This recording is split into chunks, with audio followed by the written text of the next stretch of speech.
Казвай какво Казвай по-бързо е. Ма ти не ми казвай какво да правя. Ясно ли ти е, бе?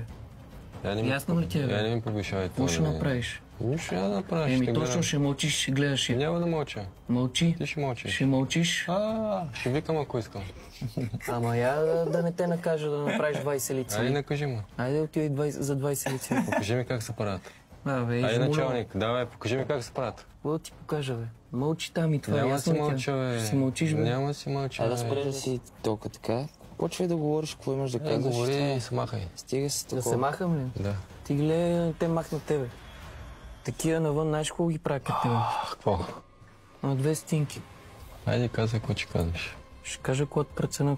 Добре, сега, защото си много отворен, ще мълчиш. Няма да мълча. Да видиш само мукна. Ама добре. Като мукнеш тогава и като се научиш да изпълняваш команди, тогава ще говоря. Ясно ли ти? Еми, ти трябва да почнеш да се научи да изпълняваш команди. Аз команди нямам от кой да взимам. Мълчи. Не. Мълчи. Виждате ли колко сте смешни двамата в момента? Говорите ли си погледнете отстрани? Големи хора сте, брат. Ти си на 27, ти си на 30 и се държите като 5 годишни. Нормални ли сте? Това е смешно, бе.